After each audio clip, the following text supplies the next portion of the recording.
Olá a todos, bom dia, boa tarde, boa noite. Hoje, quarta-feira, dia 7 de junho, véspera de Corpus Christi, estamos começando mais um Empower Connection, passando em revista aí a conjuntura política do país, não só dessa semana, que é uma semana mais curta por causa do feriado, como também da semana passada. A Vera Galante está lá em Brasília. Oi, Vera, tudo bem? Tudo bem, Rogério? Olá a todos, também bem-vindo a mais um programa, né? É o nosso 14º dessa temporada? 14º episódio da quarta temporada. Bom, Vera, vamos começar aí fazendo talvez enumerando aí alguns fatos importantes que aconteceram nesse período, desde a nosso último programa. Por onde você quer começar? vamos começar pelo destaque da CPMI, que daí Bom, a gente começa. A CPMI foi o nosso último destaque, e desde então a CPMI, a relatora realmente apresentou o plano de trabalho dela, que inclui convocar algumas pessoas-chave no governo Bolsonaro, que teriam conhecimento de todo o planejamento, se é que ele aconteceu, não é? Do dia 8 de janeiro. Então, seria o ex-ajudante de ordem Mauro Cid, o ex-ministro Anderson Torres, ex-GSI Heleno, general Heleno, o ex-ministro da Defesa, Casa Civil, e candidato a vice também, Braga Neto. Estou esquecendo alguém? Estou. E vão convidar o ministro Flávio Dino para também prestar esclarecimentos. Esqueci realmente. O general G. Dias, que foi do GSI já na gestão de Lula, que foi demitido logo em seguida, né? Foi a primeira baixa do governo e, por enquanto, a única, não é? e só para registrar, o plano de trabalho da CPMI do 8 de janeiro foi aprovado por 18 votos contra 12, o que já É, dá uma sugestão ali da correlação de forças dentro da CPMI, não é? E isso. ainda teve alguns titulares que não estavam presentes, então foram substituídos por suplentes. Na verdade, a correlação de forças é até um pouco mais folgada para o governo do que esse placar sugere, né? Pois é. Mas acho que indica que o principal alvo aí vai ser o envolvimento dos grupos bolsonaristas Exatamente. Exatamente. nos atos golpistas, né? E Uhum. aliás, o próprio presidente Bolsonaro está para ser, ao longo desse mês aí, possivelmente ser declarado inelegível também, né, Vera? Só Isso. para No nota de TSE também, esse tema, né? e nesse caso, o Lula fica sem o adversário preferido dele, porque lutar contra o Bolsonaro é mais fácil do que uma outra pessoa que venha se candidatar depois. Mas isso aí é um outro assunto para outra época, né? Vamos deixar isso para lá. E tem bastante coisa que a gente poderia mencionar nessa lista aí do ambiente político, né? O governo conseguiu aprovar em votação simbólica a MP do Bolsa Família, que é Isso. o primeiro programa, né, clássico das gestões anteriores do presidente Lula.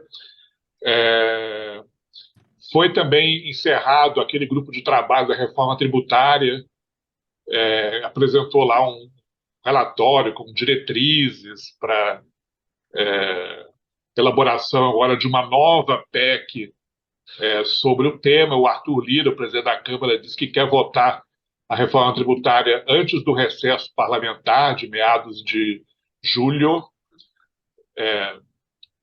Ainda não dá para bater o martelo, mas que é um tema muito complexo, né? Mas vai ter É absurdo. uma finalização importante aí, especialmente para o setor privado, né? Uhum. O governo ontem, terça-feira, baixou duas medidas provisórias aí, né, importantes também, que possivelmente pode ter até impacto na popularidade do governo. Uma delas que é um programa de descontos aí para caminhões, ônibus e carros, né, que beneficia a indústria automotiva e também talvez reduz um pouco o custo final aí para quem quer adquirir algum desse tipo de veículo, né? E a segunda medida provisória, que essa eu acho a mais importante do ponto de vista político, que é aquela que renegocia, né, dívidas de pessoas que estão inadimplentes no sistema financeiro, né? E em alguns casos até perdoa dívidas, né? É um Hum, programa parecido com aquela que o Ciro Gomes tinha prometido na campanha de 2018, né? Que é é. tirar todo mundo do SPC, e agora o presidente Lula também está atuando nessa linha também. Segundo o governo, até 70 milhões de pessoas poderiam ser que estão com dívidas em atraso, poderiam ser beneficiadas, né, por esse programa. Então é mais um pacote de bondades aí saindo do forno. Sim, sim. E o presidente precisa disso para consolidar a sua popularidade, inclusive para poder influenciar o Congresso, porque com popularidade, ele está com a popularidade, esteve em alta, né? Você vai falar agora, depois do que parece que vai acontecer, mas esteve em alta, mas não o suficiente para ele ter moeda para pressionar o Congresso, porque o Congresso lê isso muito bem e age de acordo, é a função deles, né? Então, eu acho que ele precisa, e se a parte econômica não reclama, se o Brasil não vai entrar em débitos cada vez maiores por conta disso, bem-vindo, né? E por falar em Congresso, hoje, quarta-feira, agora há pouco, né, antes da nossa gravação, a Câmara aprovou mais uma medida provisória aí, que é outra marca importante do governo Lula, que é a do Minha Casa Minha Vida. Isso. Ela vai caducar na semana que vem, mas agora falta só a votação no Senado, e a votação na Câmara já foi uma votação simbólica, então Hum, não será problema. E aí fica faltando só a terceira perna do tripé, que é dessa retomada aí dos programas clássicos, né, que é a MP dos mais médicos, isso. que foi aprovada essa semana passada na comissão especial e que agora falta a votação no plenário da Câmara e do Senado, né? Então, com isso, tem o tripé ali clássico do, É. das gestões petistas, que é o Bolsa Família, Minha Casa Minha Vida e o Mais Médico. Só que mais médicos bem modificados, né? Com ênfase em médicos nacionais, vamos dizer, para ir para lugares Tem, remotos, tem os médicos cubanos dessa vez. tem os cubanos. A gente não vai pagar pedágio para Cuba, né?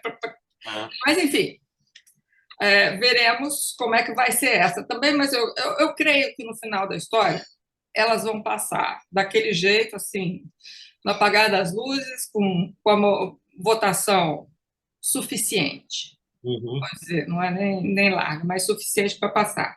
Mas então, tem muita coisa, né, Rogério, acontecendo, e a gente fica feliz também porque as manchetes são justamente coisas concretas que beneficiam de alguma forma a população, né? Assim, são programas que beneficiam, desde que beneficie, acho que eu não tenho, a minha restrição é a seguinte, beneficie a população quanto for necessário, desde que a gente não entre num buraco maior, que depois essa mesma população que foi beneficiada seja prejudicada, que é sempre a população mais vulnerável, né? Não, só para reforçar esse teu ponto, Vera, lembrando que falta agora a votação do arcabouço fiscal no Senado, né, que é o outro lado da moeda, né, quer dizer, o governo ele vai aumentando aí políticas públicas, né, sociais, né, mas também não pode perder de vista a questão da responsabilidade fiscal, né, daí a mensagem que o arcabouço fiscal, que provavelmente vai ser votado no Senado no mês de junho, a gente não sabe ainda. Teve também a votação que nós falamos no último programa do marco temporal na Câmara, foi aprovado para a tristeza de muitos dos indígenas e de grande parte da população. Esse marco temporal agora foi para o Supremo, que deve iniciar logo a votação, não é? Então, isso foi uma derrota do governo Lula na Câmara, né, que contribuiu aí para a percepção entre Hum, até os analistas políticos, de que o governo ainda tem problemas de articulação com a sua base parlamentar, né? Essa votação aconteceu no dia 30, depois do nosso último programa, Sim. e o governo foi derrotado. A Câmara aprovou o projeto do marco temporal, que vai para o Senado, e, por coincidência, hoje, dia 7, o Supremo está previsto retomar Retomar. a votação dessa mesma ideia, que começou a acontecer lá em 2021, está 1-1, né? Um a favor do marco temporal, um contra.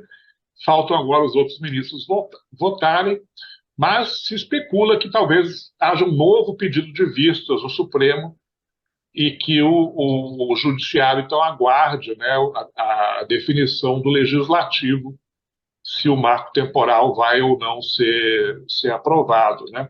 E o governo andou dando umas cabeçadas no Congresso, né, Vera, desde a nossa última conversa. É, é, Mas também a aprovação lá da MP dos ministérios, né, foi foi uma apertadinho. né, foi aprovada ali aos 45 do segundo tempo, né, no último dia de prazo, e só passou, principalmente na Câmara, né, só passou porque houve ali uma mobilização muito grande do presidente Arthur Lira, né, para que os partidos,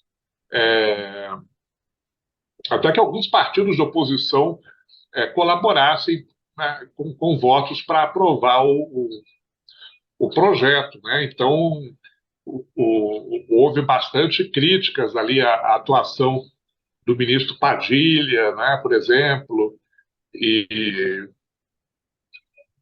especula-se até a possibilidade de haver uma reforma do ministério aí no, no curto médio prazo, porque a base do governo não está acompanhando o governo em muitas questões importantes, né, acompanhando muito a contragosto. Então, esse é uma tensão aí que está sendo observada, né?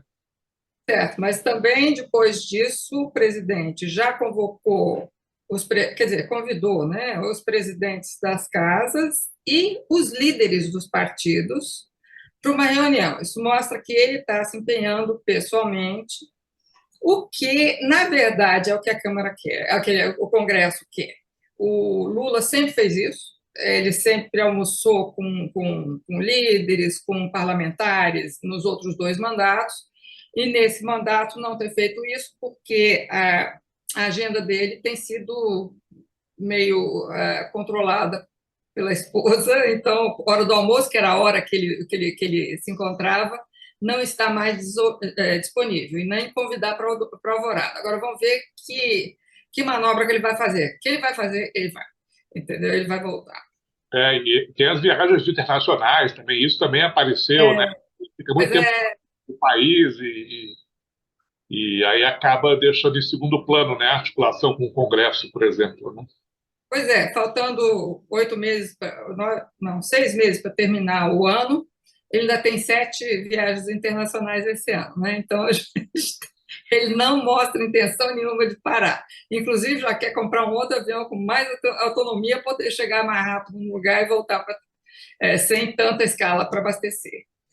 E lembrando que o governo tem 11 dos 37 ministérios são ocupados por pessoas que não têm filiação partidária. Então, Exatamente. o Lula até tem ali alguns cargos, né, que eventualmente poderiam ser concedidos aí a novos aliados, né, ou reforçar vínculos com aliados antigos.